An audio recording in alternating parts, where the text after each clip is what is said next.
Sup shooters, my name is Logan aka Spiderhands and welcome to SP Reviews, where today I'll be reviewing a track by an act named EggPlantEgg titled Love You One More Time.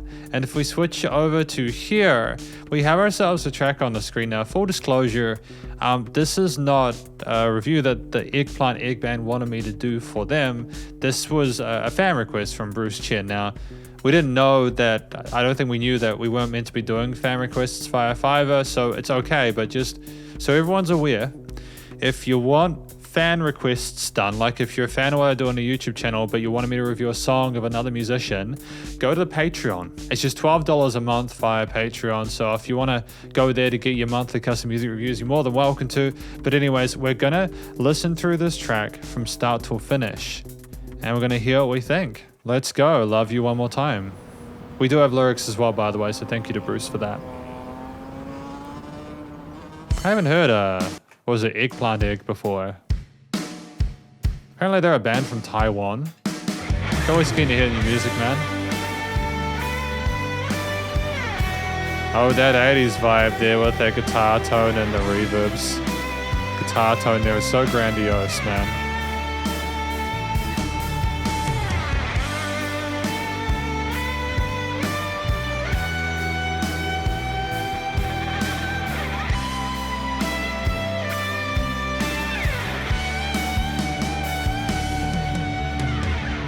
I love the theme there coming in with that. Just the strength of that instrumental, introduction to this track, this intro. We're 42 seconds into a 5-minute piece and I just feel like I've been carried along, you know?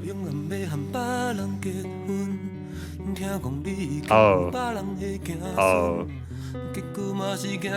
His ex got married, I think.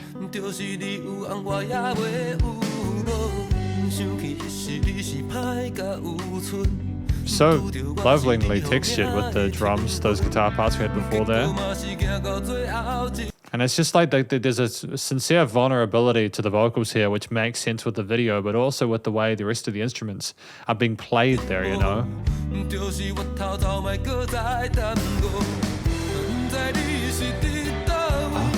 The charming leads on the left with the vocal harmonies. It's wonderful.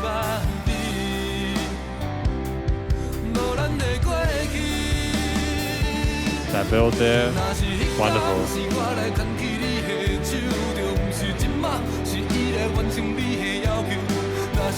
This wasn't the direction I thought it was going to take here. I'm sorry to interrupt in the middle of this hook there. I was expecting it to go to a major key, but it stuck within that minor, and I'm just so happy for that. They weren't afraid to go for a darker turn in that chorus to illustrate the sadness despite the happiness of the newlywed wife in the intro video, you know? Showing their past relationship is wonderful.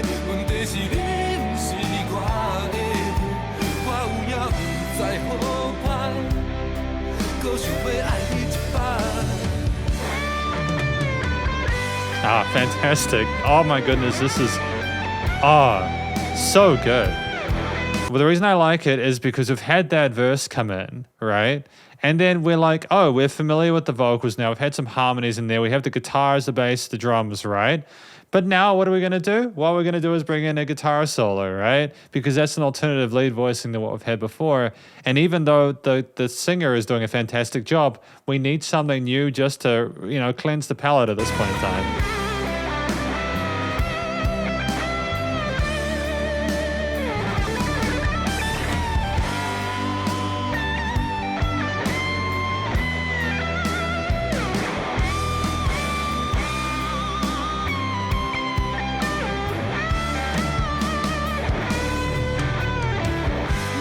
And the extension of that lead solo, usually I have bands and they'll be like, oh, just have a couple of bars of lead and then we'll leave it. But he had like an 8-bar lead. There was some really passionate lead work there. And when you have someone who is that's proficient on the strings, you don't need to have the vocals come in straight away. You know what I mean? We can have a bit of time for the listener to vibe until they get too comfortable with the guitar, then pull it away again. Let the vocals come back in. The drums with their fill work, coming in for a really supportive transition back into this verse too. Oh, sensational, dude. And the tone of the instruments is phenomenal.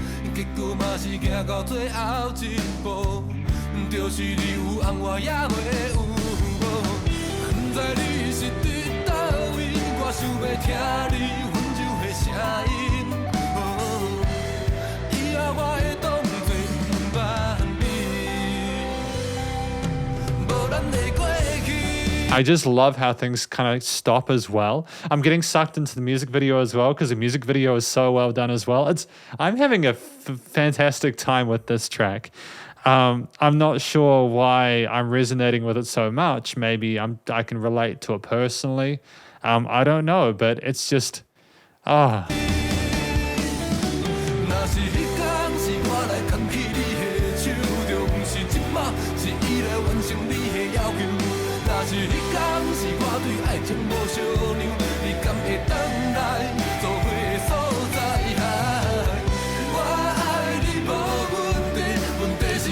the guy, fuck. I tried not to let my emotions get in the way of my analytical ability in these reviews, but I'm feeling this one. The acting in the music video is tremendous. It's tremendous. There's a phenomenal music video, and they should be very proud of themselves. Because even though I don't understand the words, I can still tell what's going on meticulously. And the choice of where they've put the shots for the chorus, for example, is just absolutely on point. Like, look at that look. Look at the look the woman's giving him. You know that look. It's very difficult to look that way at someone in a way that's like, you know, it's acting. It's incredibly well done. But you know, just the guy, the way the people that they're crying in that chorus there, the guy sounds like he's crying. He's got this intense vibrato and vulnerability and fragility shown here. Someone who's just they're getting through that human condition and they're struggling and they're just trying to keep going. It's wonderful, dude. And that really kind of mournful lead on the left is just, yeah. And like the drums as well. There's a lot of cool, intricate 16th note stuff going on here. It just flicks through, man. It's just, tremendous. It's tremendous. Like, I cannot tell you how I appreciate the fact they've got that room to be able to play like that.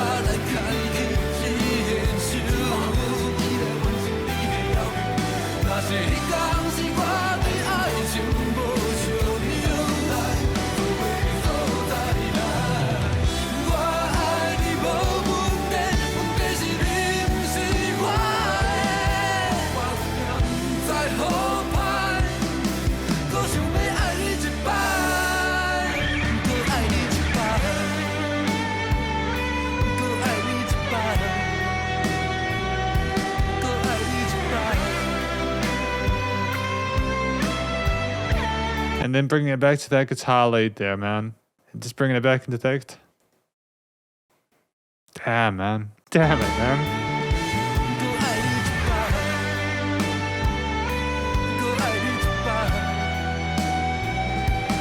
Yeah, he didn't want to get married. He didn't want to get married.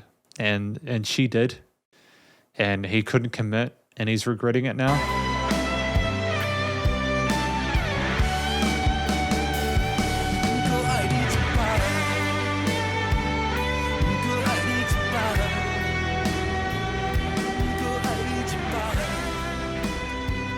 And that fade out there, man.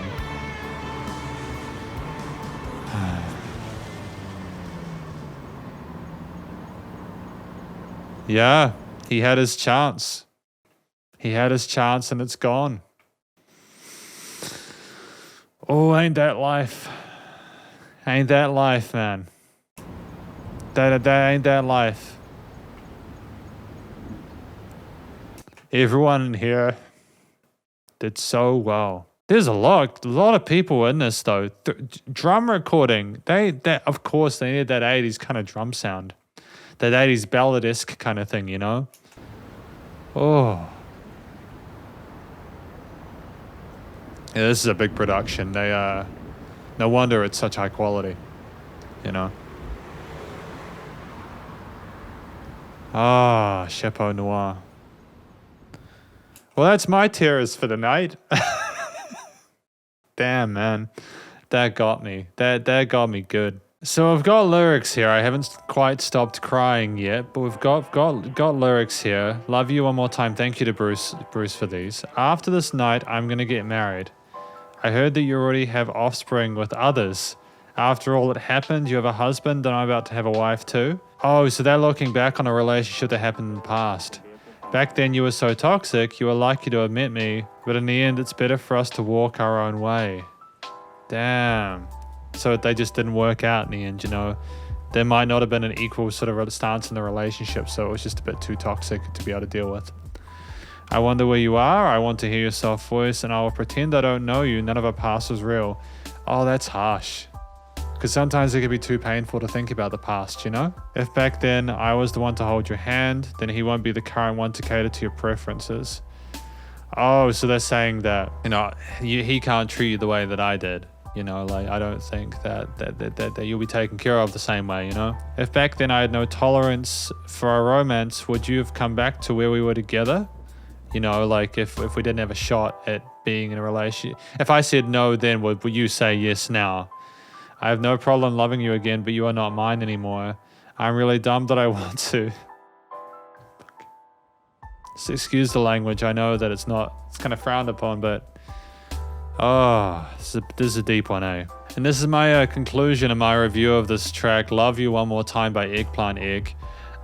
This track is about someone, I think, who is looking back on their previous relationship with their ex or like a lover. It wasn't a good relationship, but even though there was a lot of possibilities there, they still want to continue loving this person, even though they know they probably shouldn't, just because it's people are people and love is complicated, you know.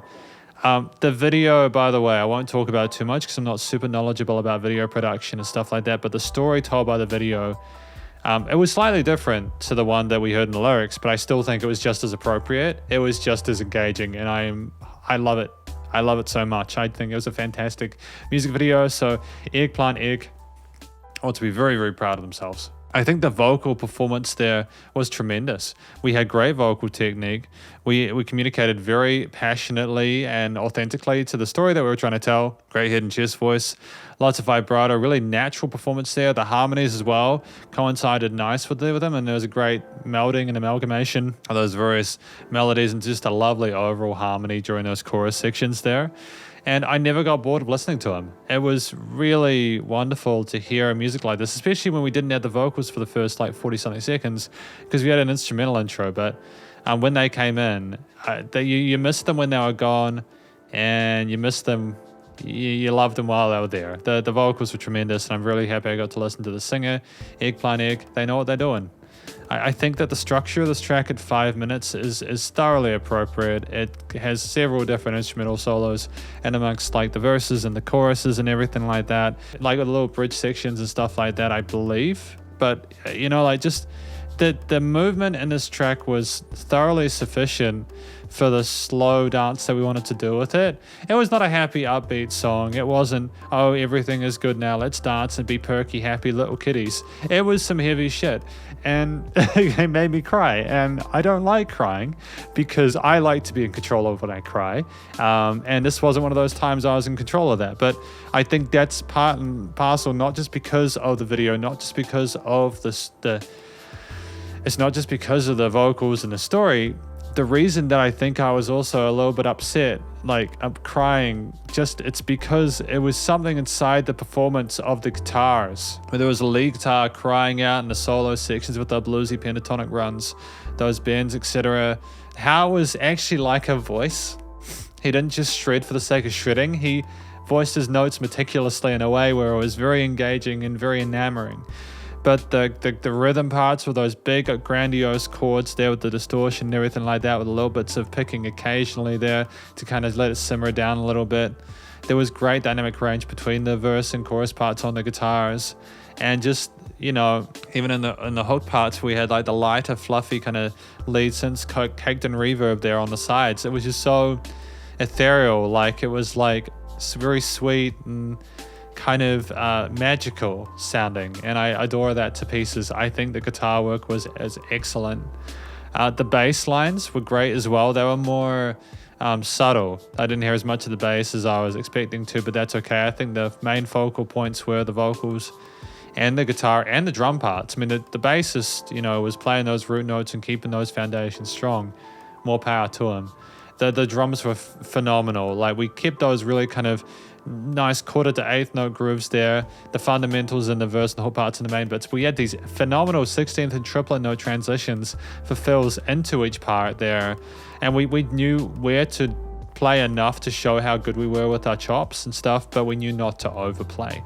And it was just, there was some really interesting little call and responses, not between the vocals necessarily, but between the guitar and drums, especially like in those intro verse parts and stuff like that there. These little bits of nuance there that show chemistry not only with the story, but also with the between the performance, like the instrumental performance there. And I love that. I like the fact that we're not just doing call and response, one then the other, passing the parcel. We're not just doing that with the singer, we're also doing that with between the guitar and bass drum parts. It's not something I hear a lot, and it's a shame because it's something that can be done, and I really hope that people do more of it. But yeah, EggPlantEgg have got full marks from me so far. There wasn't a whole lot of extra instrumentation to it outside of that, not a whole lot of more layers, but they didn't need it. It was that this was enough. And I think it's testament to their skill with their composition and arrangement that they didn't need to add more layers there. Like, and those solo sections as well, just to kind of split things up. The instrumental part between that first chorus and that second verse is just absolutely on point. Absolutely on point. It was an absolute classic, to be sure. I'm really impressed with the way they played. Not a note out of place. And even though the theme sounded sad, like the main harmony sounded sad, it was like a thankfulness for what we had. There was a sense of gratitude despite how bittersweet the situation is. And that is a very difficult thing to communicate in a way that is mature and even reasonable, but EggPlantEgg smashed it out of the park. Finally, the recording, mixing and mastering, the production was sensational. It was commercial grade. The guitars were nice and vibrant, filled an EQ succulently. The guitar parts were nicely filled as well. Great distortion and sort of like more sort of subtle tones there as well. With these lovely reverb and delay tails, and then like switching in for the main lead line with maybe a tube screamer on the pedal or something like that just to kind of boost it. The bass and drums were nicely notched into the low and mid ends respectively, with fantastic tails on those cymbal hits and the snare drums, etc. It was wonderful. There were no resonant frequencies in the frequency spectrum.